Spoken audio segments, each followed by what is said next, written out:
పొంచి ఉండి దావీదుని పట్టుకుంటకై సౌలు అతని ఇంటికి దూతలు అనగానే దేవదూతలు కాదు, దూతలు అంటే ఏజెంట్లు. సౌలు గారికి స్నైపర్స్ ఉన్నారు, వాళ్ళు వెళ్ళారు. వీళ్ళు ఏం చేస్తారంటే దావీదుని చంపడానికి వచ్చారు. ఈ విషయం దావీదు పసిగట్టలేదట. ఎవరు పసిగట్టారు చెప్పండి? ఎవరు మేకాలు పసిగట్టిందంట. చదవండి ఒకసారి. అతన్ని పట్టుకున్నటక్కై సౌలు అతని ఇంటికి దావీదు భార్య అయిన మేకాలు, ఈ రాత్రి నీ ప్రాణమును నీవు దక్కించుకుంటేనే గాని రేపు నీవు సంపబడదు అని చెప్పిన జాతకి వినండి. తన భర్తకి ఎలాంటి ప్రమాదం పొంచుందో ఇట్టే పసిగట్టిన చక్కటి ఎల్లాలో భార్య ఎవరు చెప్పండి?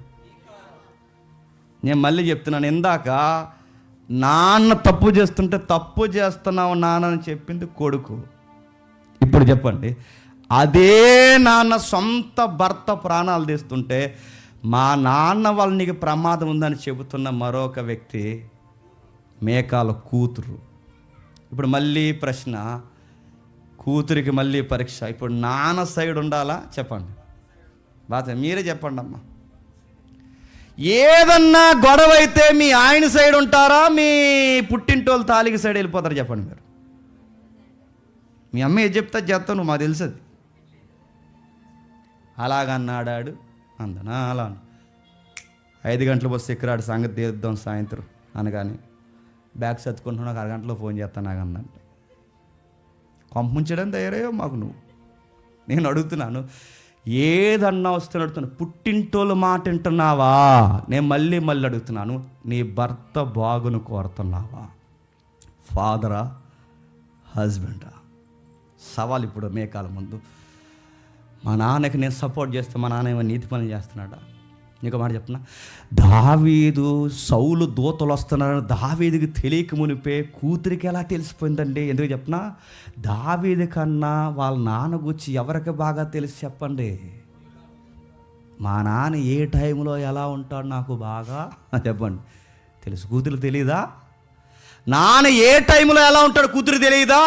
నిజమైన భార్యవైతే నీ తండ్రి సన్నాసి పనులన్నీ కవర్ చేయకుండా, నేను మళ్ళీ చెప్తున్నాను, నీ భర్తకే హామ్ చేసేలా నీ తండ్రి ఉంటే ఆ టైంలో నువ్వు తీసుకోవాల్సిన స్టాండింగ్ ఎవరి పక్షాన్ని తెలుసా? నీ భర్త. నీ కాపురం, నీ పిల్లలు, నీ భవిష్యత్తు, నీ జీవితంతో ముడిపడిన నీ భర్త, అతనికే హాని చేయాలని నీ తండ్రితో కలిసి, నీ తల్లితో కలిసి, నీ తోబుట్టులతో కలిసి అతనికే వ్యతిరేకంగా నిలబడాలనుకుంటే అతను పాడవుతాడు, నువ్వు పాడవుతావు, నీ కుటుంబం పాడవుద్ది. ఏమన్నా సాధిస్తావా? అందుకే తనకు అర్థమైంది. మేకాలు అంటుంది, మా నాన్న ఎలాంటోడో తెలుసు, మా నాన్న ఏ టైంలో ఎలాంటి పనులు చేస్తాడో నాకు తెలుసు. అప్పుడప్పుడు మీమ్స్ వస్తుంటాయి చూస్తారా, మీమ్స్, రీల్స్. ఆ రీల్స్లో వాళ్ళ పేరెంట్స్ అంటే ఈ భార్యలు వాళ్ళ పుట్టింటోళ్ళను పొగడం అంటే ఎవరెస్ట్ ఎక్కినట్టు పొగిడేస్తారంట. మా నాన్నలాగా చెప్పండి, మా అమ్మ ఎలాగా, మా చెల్లి ఎలాగా చెప్పండి, ప్రపంచంలో తెలివైనడు మా తమ్ముడే చెప్పండి, ప్రపంచంలో ప్రేమ ఉన్నది ఎవరన్నా మా అమ్మే చెప్పండి, ప్రపంచంలో ఎవరన్నా ఓర్పు సహనం కలిగిన మా నాన్నే. అంటే ఇంకేళ్ళే అందరూ ఈవిడ తాలూకోలే మంచోళ్ళు. సరే ఈసారి మా తాలూకోలు చెప్పంటే ప్రపంచంలో కుళ్ళుమోహన్ ఎవరన్నా ఉన్నారంటే మీ అమ్మే అందంట.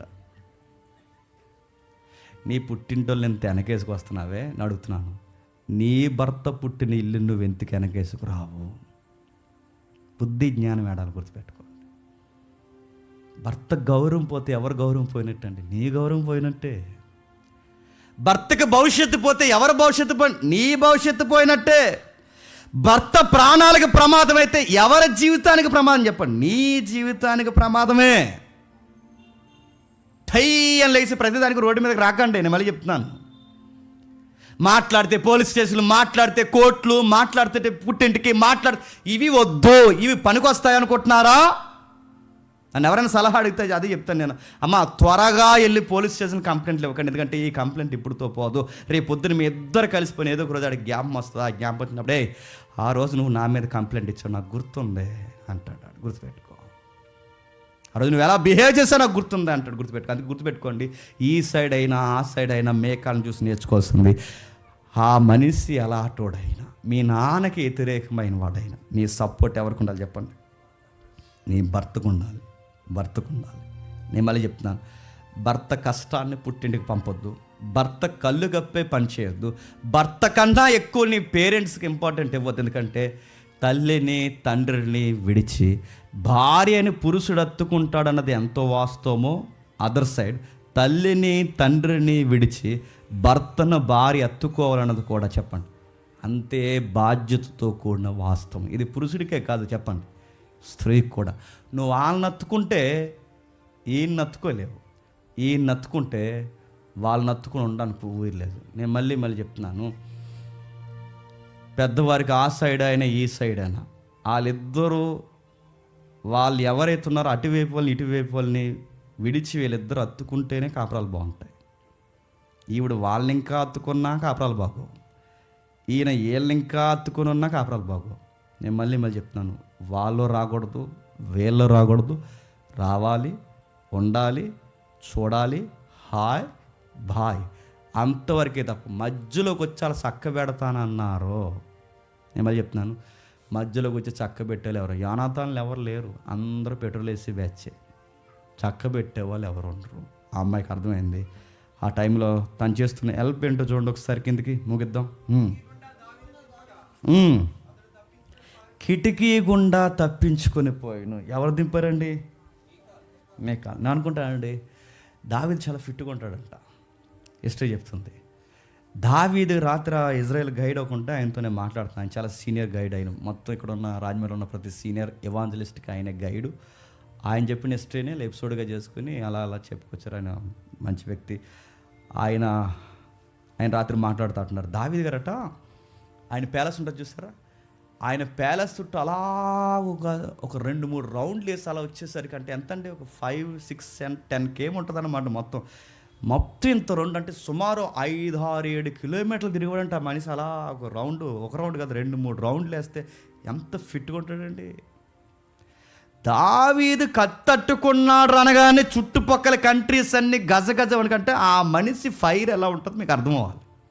ఆయన ఫిట్నెస్, అలాంటి ఫిట్గా ఉన్న వ్యక్తిని ఈ మనిషి ఒక్కరితో అలా దింపేస్తుందంటే ఈ మనిషి ఎంత ఫిట్గా ఉంది చెప్పండి. నువ్వు బకెట్ ఎత్తితే కంచం ఎత్తావు మాకు, నువ్వు కంచం ఎత్తితే బకెట్ ఎత్తావు మాకు. వాళ్ళ ఆయన్ని మోసేస్తుందంటే ఈవిడ చూడండి ఎలా ఉంది, ఆవిడే దించేసిందంట. జాగ్రత్తగా వెళ్ళండి, నేను ధైర్యంగా ఉంటాను వెళ్ళండి అన్నదంట. ఈమె గుండె ధైర్యం ఎక్కువ, కండబలం ఎక్కువ, అన్నీ ఎక్కువ. కానీ అన్నీ బాగున్నాయి. కానీ ఈ అమ్మాయి ఒక్క విషయంలో మాత్రం బాగోదు, దేవుడి విషయంలో బాగోదు. ఏం చేసిందంట? కిందికి తర్వాత మేకాల్ ఒక గృహదేవత బొమ్మ తీసుకొని మంచం మీద పెట్టి మేకబొచ్చు దుప్పటితో కప్పివేసి దూతలను పంపగా ఏముందట? గృహదేవత. సురేష్ లేదంటే నా ఇమేజ్ చూపిద్దును. టెరాఫిమ్ అండ్ దేవతలు అంటే ఇవి ఒక దేవతలు అనమాట. గృహదేవతలు అంటే మీకు ఎలా చెప్పాలి నాకు అర్థం కావట్లేదు. ఆ ఇమేజ్ ఉంది కానీ ఇంకా టెక్నికల్ ప్రాబ్లం. నాకు రానప్పుడు చెప్పండి, రావట్లేదని మీకు ముందుగా నేను ఇన్ఫర్మేషన్ ఇస్తాను. అయితే ఈ గృహదేవత బొమ్మలు ఇలా సాఫ్ట్గా ఈ మైక్ ఉంది చూసారా, ఇలా మైక్ ఇలా చిన్నప్పుడు కొన్ని గుళ్ళకి వెళ్తే ఇలా బొమ్మలు ఉండేది, చిన్నపిల్లలు ఎత్తుకునే బొమ్మల్లో ఉండి గుర్తుపోయి ఎంతెంత బొమ్మలు అవి గృహదేవతలు అన్నమాట. ఆ బొమ్మలు ఇలాగా ఒకటే సేపు ఉంటుంది పైనుంచి కింద వరకు. అందులోనే కాళ్ళు ఉంటాయి, అందులోనే చేతులు ఉంటాయి, అందులోనే బ్రెస్ట్ ఉంటుంది, అందులోనే నాభి ఉంటుంది, అందులోనే అన్నీ అందులో ఉంటాయి అన్నమాట. ఆ ఒకే బొమ్మను దాన్ని గృహదేవత బొమ్మలు అంటారు. ఆ కల్చర్లోంచి వచ్చిన బొమ్మలే చిన్న చిన్న బుద్ధుడి విగ్రహాలు ఉంటాయి చూసారా, సేమ్ అలా ఉంటాయి అన్నమాట. అలాంటి గృహదేవత బొమ్మలు టెరాఫిమ్ హైడల్స్ అంటారు వాటిని. అలాంటి బొమ్మలు ఏవైతే ఉన్నావో ఇంట్లో పెట్టుకుందంటండి. ఎందుకు పెట్టుకుంటారని దీని హిస్టరీ చదివితే ఏముందో తెలుసా? ఈ రెఫరెన్స్ హిస్టరీ వాళ్ళు ఎందుకు పెట్టుకుంటారంటే కాపురం పచ్చకుండాలని అలాంటి బొమ్మ ఒకటి ఇంట్లో పెట్టుకుంటారంట. ఆ మాటలు అర్థమవుతుందా? చాలామంది ఇలాంటివి నమ్మే వాళ్ళు ఉన్నారా లేదా? ఇప్పుడు ఉన్నారు. చర్చికి వస్తారు, లోపల ఓ గృహదేవతను పెట్టరా? చర్చికి వస్తారు, ఉండాల్సిన వాళ్ళు ఉంచుతారు. ఈవిడ కూడా మీరు చూడండి, ఈవిడ ఇంత భక్తి కలిగిన భర్తను పెళ్లి చేసుకుని ఈవిడ నమ్మే నమ్మకాలని చెప్పండి. ఇంటి లోపల ఆ బొమ్మ ఉంచిందంటే ఎవరు ఉంచారు ఆ బొమ్మని? ఈవిడే ఉంచిందంటే ఈవిడ యెహోవాని బాగా నమ్ముతుందా, గృహదేవతను నమ్ముతుందా చెప్పండి? నా భర్త ప్రాణాలు బాగుండాలి, నా కాపురం బాగుండాలి, నా పిల్లలు పుడితే బాగుండాలి, నా జీవితం పచ్చగా ఉండాలని బొమ్మను నమ్ముతుందంట. ఈ మనిషికి దేవుడి మీద నమ్మకమే. మరి దావీదుని ఎలా పెళ్లి చేసుకుందంటే దేవుడిని బాగా ఇష్టపడుతున్నాడని పెళ్లి చేసుకోలేదు. దావీదుని ఎందుకు పెళ్లి చేసుకుందంటే ఈ అబ్బాయికి పేరుంది, పవర్ ఉంది, ఈ అబ్బాయికి ఫాలోయింగ్ ఉంది, ఈ అబ్బాయికి అన్నీ ఉన్నాయి. అంతగా సంబంధం ఓకే చేసింది తప్ప ఈ భక్తిని బట్టి ఇలాంటి భక్తుడు నాకు దొరుకుతున్నాడు, ఇంతకన్నా ధన్యత ఏముందని అంతకు పెళ్లి చేసుకోలేదు. పేరు వచ్చింది కాబట్టి పెళ్లి చేసుకుంది. చూడ్డానికి బాగుంటాడు, పేరుంది, డబ్బు రాబోతుంది, అన్నీ బాగున్నాయి కనుక పెళ్లి చేసుకుందే తప్ప ఈ అబ్బాయికి ఏమీ లేకపోతే చేసుకుంటుందా? ఈ గుర్తుపెట్టుకోండి, ఈ అమ్మాయి జీవితం పర్సనల్గా బాగాలేదు, తన డివోషనల్ లైఫ్లో చాలా వీక్. ఆమె అంత వీక్గా ఉంది కనుకే దావీదుని ఎంతెంత మాట్లాడిందో ఒకసారి చూడండి. పరువు తీసే మాట్లాడింది. దేవుడు తనకు శాపం పెట్టాడు చెప్పిన, చచ్చే వరకు మేకాలు పిల్లలు పుట్టదు అన్నాడు. అంతే. ఎందుకు పిల్లలు పుట్టదు? ఒకటి, దేవుణ్ణే నమ్మదు. అందం ఉంది, ఎవరికి కావాలి? పనికి మాల అందరూ అడుగుతున్నాను. అందం ఉంది, ఎవరికి కావాలి అందం? దేవుణ్ణి నమ్మదు, విశ్వాసం నమ్మదు. దావీదు గుండె ఎవరి కోసం కొట్టుకుంటుందో చూడదు, భక్తి ఉండదు, విశ్వాసం ఉండదు, ఏముండదు. దావీదు భక్తిని చూసి ఇష్టపడదు. మరి ఏం చూసి ఇష్టపడ్డావంటే ఫేమ్ నేమ్ చూసి ఇష్టపడింది. చేసేసుకుంది గుడ్డేది చేయాలన్నట్టు చేసుకుంటే లోపల బొమ్మ ఎట్టి పూజ చేస్తుంది. వాళ్ళ నాన్నకి ఆ బొమ్మకు దుప్పటి కప్పి దానికి ఒక ఇగ్గెట్టి పంపిందంట. ఏమని? ఈడే దావీదు అన్నదంట. ఆడికి తిరగలేదు అనుకుంటే ఇవిడికి అసలు తిరగలేదు. ఎవరికి చెప్పండి? మేకాలకి నడుతున్నాను. ఎంత భక్తిహీనరాలుగా కాకపోతే దేవుడు భక్తిని ఎట్టకారం చేస్తుంది. ఒకసారి మీరు చూడండి, 2వ సమూయేలు గ్రంథం ముగిద్దాం. 2వ సమూయేలు గ్రంథం 6వ అధ్యాయం, 2వ సమూయేలు గ్రంథం 6వ అధ్యాయం 16వ వచనం నుండి, 2వ సమూయేలు గ్రంథం 6వ అధ్యాయం 16వ వచనం నుండి. యెహోవా మందసము దావీదు పురమునకు రాగా సౌలు కుమార్తె యొక్క మేకాలు కిటికీలోంచి చూసి యెహోవా సన్నిధి గంతులు వేయచ్చు నాట్యం చేయుచున్న దావీదుని కనుగొని తన మనస్సులో అసహించుకొని నడుతాను. ఎంతగా అసహించుకుంటుంది? బొమ్మట్టుకుని లేడానా? అదే గృహదేవత బొమ్మట్టుకుని వేస్తే ఇవిడికి నచ్చేద్దును. అదే గృహదేవత బొమ్మ నెత్తి మీద తిరిగితే ఇవిడు నచ్చేద్దును. ఈవిడ నమ్మిన దేవతను నమ్మితే ఇవిడికి నచ్చదును. యెహోవా ముందు నాట్యం చేస్తే ఇవిడు నచ్చంటే ఈవిడి భక్తి ఎంతకు నచ్చట్లేదంటే ఈవిడ అనుకున్న భక్తి దావీదుకి లేదు కనుక ఈవిడికి నచ్చట్లేదు. పైకి పాటలేటి ఆరాధనలేటని దావీదు తిడుతుందట. 20వ వచనంలో తన ఇంటి వారిని దీవించుటకు దావీదు తిరుగురాగా సౌలు కుమార్తె మేకాలు దావీదు ఎదుర్కోవడానికి బయలుదేరి వచ్చి ఈయన స్థితి గల పనికెత్తలు చూసుచుండగా వ్యర్థుడు ఒకడు తన బట్టలు ఇప్పివేయనట్లుగా ఇశ్రాయేలు రాజువైన నీవు నేడు బట్టలు తీసివేసి ఎంత ఘనముగా కనబడదువని అపహాసం చేసి, మీరు ఒకసారి ఆ సీన్ ఊహించుకోండి ఎలా బిహేవ్ చేసి ఉంటుంది. అక్కడ రాస్తుంది ఒక పదమంటం చూడండి, ఏమంటుంది చూడండి. ఈయన స్థితి గల పనిగతులు అంటే ఈవిడి పనులంటే లోకువా? నేను అడుగుతున్నాను. ఈవిడ గారికి అందం ఉంది, జ్ఞానం ఉంది, భర్త అంటే ప్రేమ ఉంది, అన్నీ ఉన్నాయి. కానీ ఉండాల్సింది లేదా? ఉండాల్సిన భక్తి లేదు ఈ ముఖానికి. అందుకే ఇలాంటి వారి కోసమే బైబిల్ ఏమని చెప్పినా, అందము మోసకరము, సౌందర్యం వ్యర్థం. నేను అడుగుతాను, బహు సుఖము కలిగి అందము సౌందర్యమును సుఖించే స్త్రీ పంది ముక్కునున్న బంగారు కమ్మితో సమానమంది. తిమోతి పత్రికలు అంటాడు, సుఖభోగములు యందు సుఖించిన స్త్రీ చచ్చిన శవంతో సమానం అన్నాడు. ఈవిడికి అందమంది ఎవరికి కావాలి? జ్ఞానం ఉంది ఎవరికి కావాలి? ఈవిడికి అన్నీ ఉన్నాయి ఎవరికి కావాలి? రాజుగారి కుమార్తె ఎవరికి కావాలి? కానీ ఈవిడిలో కావాల్సినట్టు చెప్పిన డివోషనల్ లైఫ్ బాగాలేదు, ఈవిడికి భక్తి లేదు. చాలామందికి నేను అడుగుతున్నాను, భర్తలకున్న తీవ్రత వాళ్ళకు ఉండదండి, భర్తలకున్న విశ్వాసం వాళ్ళకు ఉండదండి, దేవుళ్ళో గడపాలని వాళ్ళకు ఉండదు. వీళ్ళకి ఎంతసేపు దరిద్రపు లౌకికమైన ఈ విగ్రహ సంబంధమైన ఆచారాలతోనే ముడిపడి ఉంటారు. అంటే నీ కాపురం పచ్చగా ఉండాలంటే దావీదు నమ్మిన దేవుడిని నమ్ము. నీ జీవితం బాగుపడాలంటే దావీదు నమ్మిన దేవుడిని నమ్ము. దావీదు కొలుస్తున్నట్టు కొలు. దావీదు ప్రార్థన చేస్తున్నాడు, నువ్వు కూడా ప్రార్థన చేయి. దావీదు బైబిల్ చదువుతున్నాడు, నువ్వు కూడా బైబిల్ చదువు. దావీదు దేవుని పరిచయలో నువ్వు కూడా పరిగెట్టు, బాగుంటావు. అంతేగాని దేవతను తెచ్చుకుని దాన్ని ఒళ్ళో పెట్టుకుంటే అదేం బాగు చేస్తుంది నిన్ను. కొంతమంది మీరు చూసారు లేదు, భర్తలకు తెలియకుండా ఆ రేకులు కట్టుంటుంటారు. రేకులు అక్కడ కడతారు, అక్కడ ఆ రేకులు అవే అమ్ముతారు. అది మీద రాసి రాసినట్టుగా వెళ్తాడు. ఏం రాశాడు? ఎంత ఎట్టుకున్నావే అని అడిగితే వద్దులే అంటుంది. అది ఎంత చెప్పబట్టే 6 ఏళ్ళు కొందంట రేకు. 6 ఏళ్ళు ఆ రేకు, అది కడితే మంచిది అన్నారండి, అందుకే కట్టాను. ఆ రేకు 6 ఏళ్ళు కాబట్టి ఎదర ఏదో ఒక రేకు ఎంచుకుందాం, ఇంత అరే చాలామంది ఇదే ఇలా తిక్కలు పని చేస్తారండి. అలా అనుకో, దేవుడిదే చెప్పండి, దయ్యం అలా మేఘాలు కూడా అదే పని చేస్తుంది. ఎంత మాట్లాడి చూడండి, ఈ పనులతో తిరుగుతున్నావేంటి, హాల ముందు డ్యాన్స్ చేస్తున్నావేంటి అంటే ఈవిడి ముందే ఇవ్వాలి డ్యాన్స్, ఎవరి ముందే వేయకూడదు, ఈవిడి ముందే ఇవ్వాలి డ్యాన్స్. అంటే దావీదు గారిని దెప్పు పొడుతుంది. మీరు చూడండి, నువ్వు వాళ్ళ ముందు డ్యాన్స్ చేస్తున్నావు, ఒకప్పుడు నీ రేంజ్ కూడా చెప్పండి నీది అదే బ్రీడ్ కదా. అయినా వాళ్ళు చూస్తుంటే నువ్వు బాగా డ్యాన్స్ చేసావంటే ఏదో అంటుంది అక్కడ చూడండి, నేను మర్చిపోయిన అక్కడ ఏదో అంటుంది. ఇశ్రాయేలు రాజువే నీవు నేడు బట్టలు తీసివేసి ఎంత ఘనముగా అంటే మెచ్చుకుంటుందా, ఎటకరం చేస్తుందా? బాగా చేస్తున్నావు డ్యాన్స్ అంటే మెచ్చుకోవట్లేదు చెప్పండి, ఎటకారం చేస్తుంది. వాళ్ళు చూస్తుంటే డ్యాన్స్లు వేస్తున్నావు, వాళ్ళు చూస్తుంటే మురిసిపోతున్నావు, వాళ్ళు అంటున్నాడు. ఈ పొల్లెరుపు మాటలన్నీ దావీదు చూసే లేదు నాకు తెలియదు, కానీ చెప్పండి దేవుడు చూసాడు. పైనుంచి ఒక మాట అన్నాడు, ఏమని? ఆ 22లో చివరి మాట, మరణమగు వరకు సౌలు కుమార్తె మేకాలు పిల్లల కనకయుండెను. చచ్చింది ఇంకంతే. ఇక దేవుని పిల్లలకి పేరెడితే తనకు వచ్చిన పనిష్మెంట్ చెప్పిన, నీకు మళ్ళీ పిల్లలు పుట్టరు నీకు అంతే. ఇక చచ్చే వరకు ఈమెకి పిల్లలే పుట్టలేదు. ఎందుకు పిల్లలు పుట్టలేదు చెప్పండి?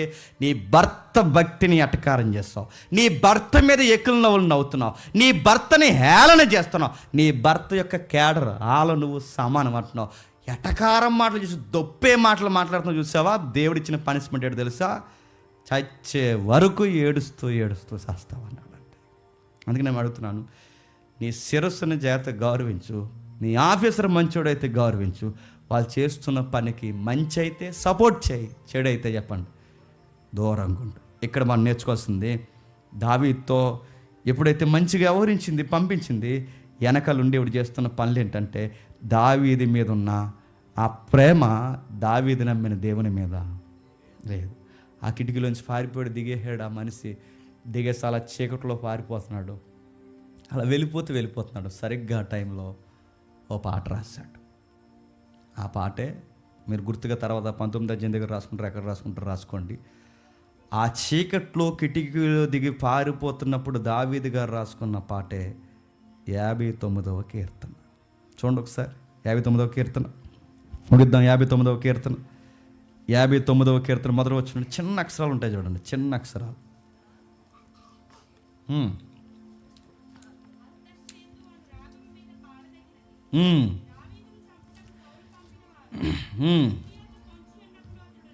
దావీదుని చంపుటకు సౌలు పంపిన దూతలు ఇంటి యొద్ద పొంచి ఉన్నప్పుడు అతడు రచించిన అనుపద గీతము, అది పాట. పారిపోతూ పాట రాస్తున్నాడు. మనం ఏం చేద్దాం చెప్పండి? ఇంక పారిపోవడమే కదా, అంతే, కలపోవడం. దావీదు గారు ఆ టైంలో కూడా పాట రాస్తున్నాడు. ఎంత బాగా రాస్తున్నాడు! దేవా నా శత్రువుల చేతులు నన్ను తప్పించుము, నా మీద పడివారు చిక్కకుండా నన్ను ఉద్ధరించుము, పాపము చేయవారి చేతులు నన్ను తప్పింపుము, రక్తపరాధుల చేతులు నన్ను రక్షింపుము, నా ప్రాణము తీవలని వారు పొంచుచున్నారు. యెహోవా నా దోషమును బట్టి కాదు, నా పాపమును బట్టి కాదు, ఊరకే బలవంతులు నాపై పోగుబడి ఉన్నారు. నేనేం తప్పు చేశాను ప్రభువా? నేను తప్పు చేస్తే నేను చంపేమను, నేను పాపం చేశాను. నేను ఏ పాపం చేయకపోయినా వాళ్ళ అధికారంతో వాళ్ళ బలవంతులంతా కలిసి నన్ను పరిగెట్టేస్తున్నారు. కానీ ఇవన్నీ నువ్వు చూస్తున్నావు నాకు తెలుసు. నేను నీ పంచ వచ్చి ఉన్నాను, నీ చరణ వచ్చి ఉన్నాను, నేను నీడకి వచ్చేస్తున్నాను, నీ రెక్కల చోటుకు వస్తున్నాను. నా శత్రువులను నేను డీల్ చేయను, నువ్వు డీల్ చేయి. నా వైఫ్ నన్ను ఏమన్నంటే నువ్వే డీల్ చేస్తావు, నా ఆఫీసర్ నన్ను ఏమన్నంటే నువ్వే డీల్ చేస్తావు. బలవంతులందరూ కలిసి గుంపు కూడి నన్నే లేకుండా చేయాలనుకుంటే వాళ్ళ సంగతి కూడా చెప్పండి నువ్వే చూస్తావు. నేనేం చేస్తానంటే నీకోసం పాటలు రాసుకుంటాను, మంచి ట్యూన్స్ రెడీ చేస్తాను, ఆ ట్యూన్కి తగ్గ లిరిక్స్ పెట్టుకుంటాను, నీకోసం పాటలు పాడుకుంటూ నేను వర్షిప్ చేసుకుంటాను. దావీదు నాకు గుడ్ క్వాలిటీ అంటే చెప్పిన, ఎనిమీస్ ఎక్కువైపోయే కొలది క్వాలిటీ సాంగ్స్ వస్తాయంట ఎవరికి? అది కొన్ని పాటలు అప్పుడే బాగా వస్తాయి. ఏదో ఒక బాధ ఉంటేనే పాట బాగుంటుంది. సుఖంగా తినేస్తే అన్ని పెట్ల మీద పక్షుల మీద రాస్తావు పాటలు. గాలి ఎలా ఉంది, ఇది ఎలా ఉంది, నువ్వు ఎలా ఉన్నావు అంటావు. అది కాదు, గుర్తుపెట్టుకోండి. పేరు ఉండాలి, నొప్పి ఉండాలని అడుగుతున్నాను. నీకు జబ్బు వస్తే మంచి పాట రాస్తావు, నీకు బాధ వస్తే మంచి పాట రాస్తావు, నీకు శత్రువులు ఎక్కువైతే మంచి. అంటే కొన్ని బాధలు దేవుణ్ణి మరింత బ్రైట్గా వర్షిప్ చేయడానికే అనుమతిస్తాడు. అందుకే ఎవర్ గ్రీన్ సాంగ్స్ రాశారు. దావీదు రాసిన ప్రతిసారి ఎక్కువైన బాధపడిన బాధల్లో పాటలు ఎక్కువ ఉంటాయి.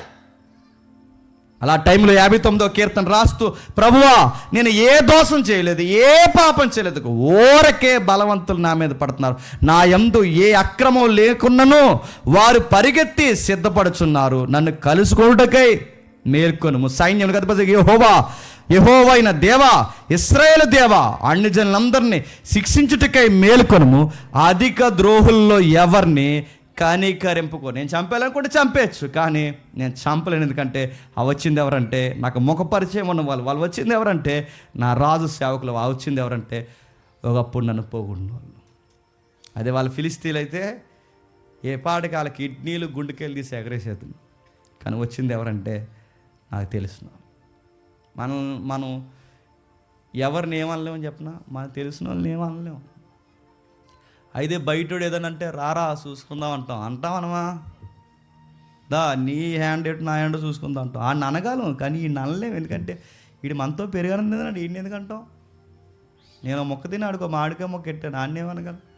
ఇప్పుడు ఆడు తిరగబడిపోయాడు నా మీదకి, ఇప్పుడు ఈ నేనేమనగలను? అందుకే మన సర్కిల్ ఎవరైనా మనమే తిరగబడితే ఆ టైంలో మనం నేర్చుకోవాల్సిన దాని మీరు రెస్పాండ్ అవ్వకండి. ఎందుకంటే ఈ పురుగులకి మీరు రెస్పాండ్ అయ్యారంటే ఇంకా చెద పురుగులు, చీడ పురుగులు ఇంకా వ్యవస్థను పాడు చేస్తారు. ఆ టైంలో మనం చేయాల్సింది అప్పచెప్పేయండి అంతే.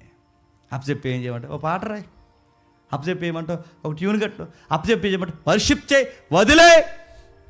మేఘాల సంగతి దేవుడు చూసుకుంటాడు, అలా ఈ సంగతి దేవుడు చూసుకుంటాడు, ఈ టీం సంగతి దేవుడు చూసుకుంటాడు. నువ్వు దేవుడి సంగతి చూసుకో ఏం చేయాలో. అవి చేసుకుంటూ వెళ్ళిపోతున్నాడు. ఆ మేఘాలతో ఒక మాట, ఆ ఒక్క మాట చూసి మనం ముగిద్దాం, అధ్యాయం అయిపోతుంది.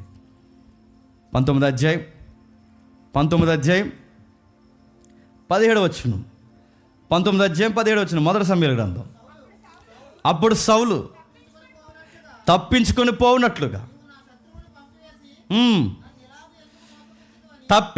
పోవునట్లుగా నీవు నా శత్రువుని పంపివేసి నడుతున్నాను. దావీదు సౌలుకి శత్రువా? నువ్వు ఎందుకు అలా ఫీల్ అవుతున్నావు?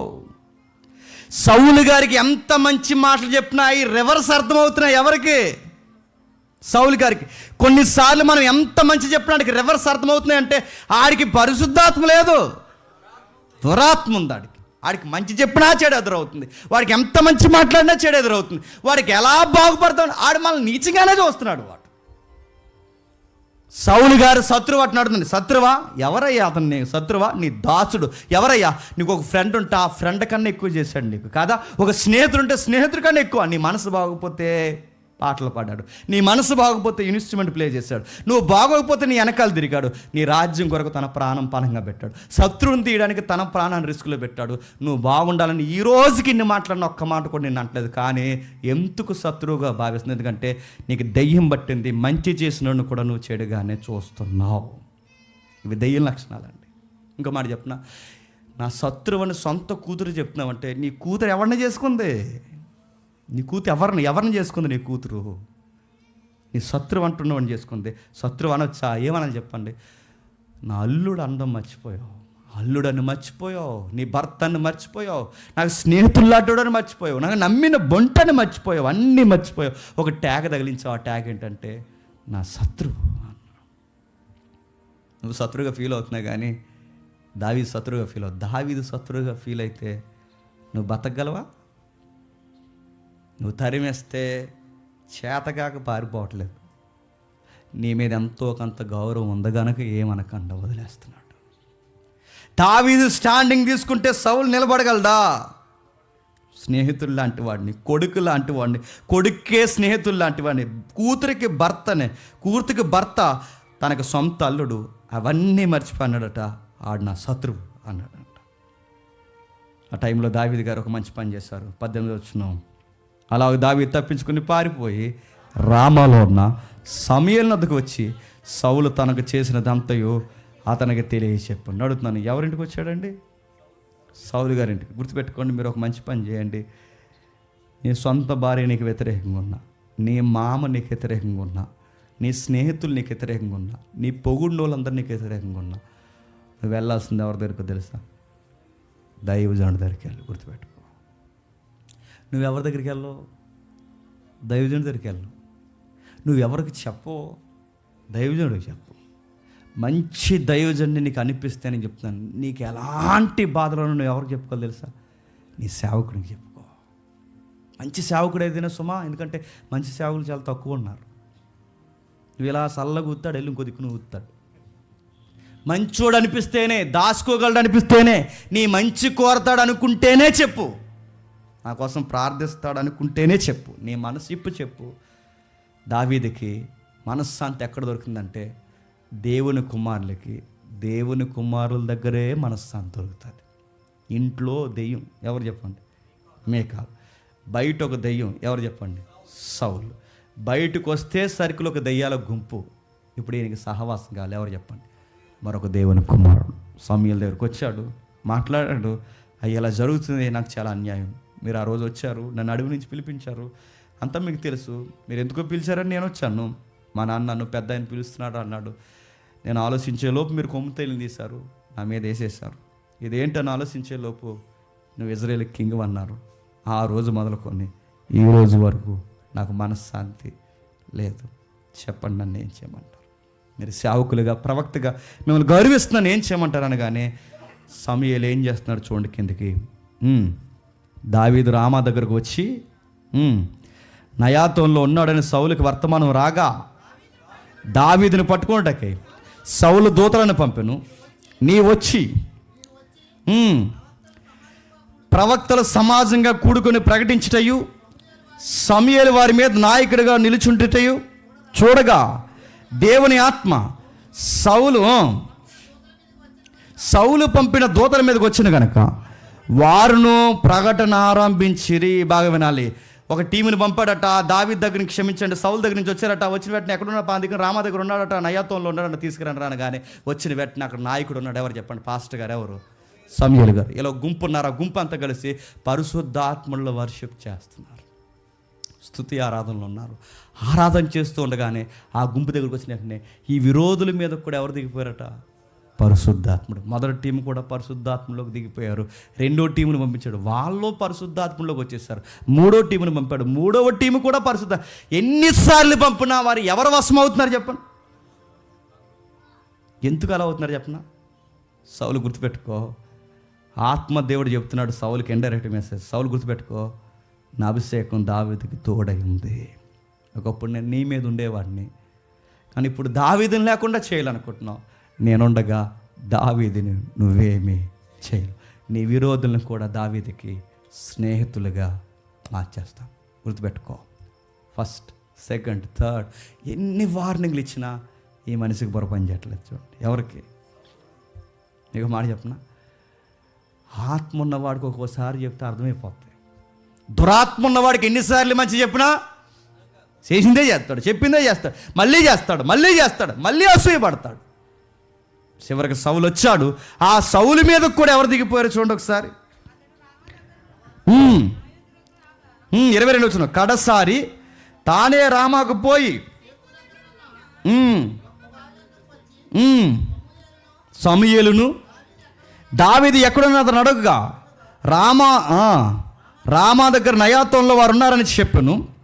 అతడు రామా దగ్గర నయాతోనుకు రాగా దేవుని ఆత్మ అతని మీదకి వచ్చిన గనక అతడు ప్రయాణం చేయొచ్చు రామా దగ్గరనున్న నయోతునకు వచ్చుచు ప్రకటించుచుండెను. మరి అతడు తన వస్త్రములు తీసివేసి ఆనాటి రాత్రి పగళ్ళు సమూయేలు ఎదుటనే ప్రకటించుచు పై బట్టలేని వాడే పడి ఉండెను. అందువలన సౌలు ప్రవక్తలలో ఉన్నాడా అని సామెత పుట్టాను. ఇక్కడ జాతకం ముగిద్దాం.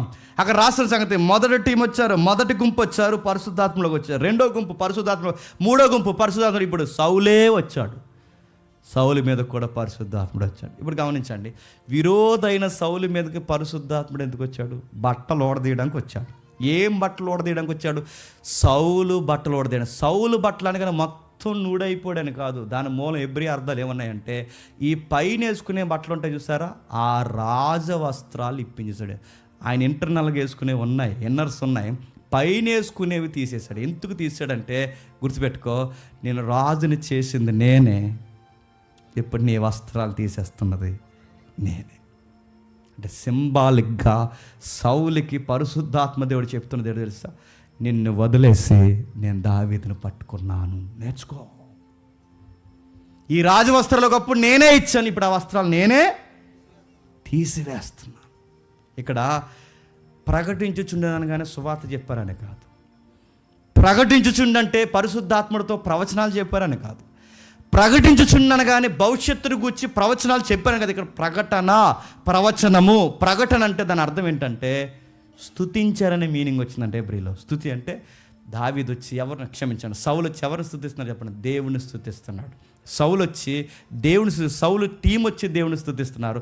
వీళ్ళందరూ వచ్చి ఎవరిని స్తుతిస్తున్నారు చెప్పండి? దేవుడినే స్తుతిస్తున్నారు. ఇప్పుడు గుర్తుపెట్టుకోండి, సౌలు గుర్తుపెట్టుకో, నేను అనుకుంటే నీ బట్టలు లేంచగలను, నువ్వు అనుకుంటే నీ నాలికని మార్చగలను, నువ్వు అనుకుంటే నీ మైండ్ మొత్తం మార్చగలను, నేను అనుకుంటే నేను కూర్చోబెట్టి నాకు ఆరాధికుడిగా మార్చగలను. ఇవన్నీ నీకు ఎందుకు చెప్పినా నీ స్వేచ్ఛను భగ్నం చేయకుండా నువ్వు మారితే ఇప్పుడు ఎంత ఆనందంగా ఉన్నావో సదాకాలం నీతో ఉండి ఎంతే ఆనందాన్ని నీకు ఇస్తాను. మారని సౌలుకి ఒక రుచికరమైన అవకాశం ఇచ్చాడు పరిశుద్ధాత్ముడు. అవకాశాన్ని కూడా సౌలు ఏం చేశాడు చెప్పండి? తోలనాలుకున్నాడు. కొన్నిసార్లు పోయిన అవకాశం మళ్ళీ దేవుడు మనకిస్తాడు. అది రుచి చూసిన తర్వాత దాన్ని మళ్ళీ కాపాడుకోవాలి. మళ్ళీ కక్కిన వాంత కుక్క తిరిగినట్టు తిరిగామనుకో, అది అవకాశం కాదు, ఇక చివరి వార్నింగ్ అన్నమాట నీకు. ఇంక చెప్పడు హఠాత్తుగా చెప్పండి తీసిపడేస్తాడు. ఇక మళ్ళీ ఇక పరిశుద్ధాత్ముడు చెప్పడు, అసలు రావాల్సిన అవసరం లేదు. పరిశుద్ధాత్ముడు ఎందుకు వచ్చాడంటే, పోగేసుకుంటున్నావు, పాపాన్ని పోగేసుకుంటున్నావు, ఆ మనిషికి ఎదురు తిరిగి పోగేసుకుంటున్నావు, నాశనం అయిపోతావు. నీ కొడుకు ద్వారా చెప్పించాను, నీకు బొరకెక్కలేదు. నీ కూతురు ద్వారా చెప్పించాను, నీకు బొరకెక్కలేదు. ప్రవక్త ద్వారా చెప్పిస్తున్నాను, నీకు బొరకెక్కట్లేదు. సమూహం ద్వారా చెప్పిస్తున్నాను, నీ బొరకెక్కట్లేదు.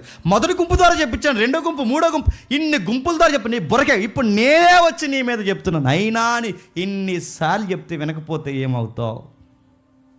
చస్తావు. ముగించే ముందు ఇది గుర్తుపెట్టుకుని వెళ్ళిపోండి ఇంటికి. దేవుని పిల్లలకు వ్యతిరేకంగా గుసగుసలు మాట్లాడినా, దేవుని పిల్లలకు వ్యతిరేకంగా మరణకరమైన మాటలు మాట్లాడుకున్నా, దేవుడు పిలుచుకున్న వాడినే లేకుండా చేయాలని నువ్వు అనుకున్నా, రక్షణ కలగజేసిన వాడినే శిక్షకు కారణంగా మారుద్దామని అనుకున్నా, అతనికి కాదు నువ్వు గొయ్యి తవ్వేది. ఎవరికి చెప్పండి? నీకు నువ్వే గొయ్యి తవ్వుకుంటున్నావు. దావీదు ఎవరు అనుకుంటున్నావు? రాబోతున్న మెస్సయ్యకి తండ్రి.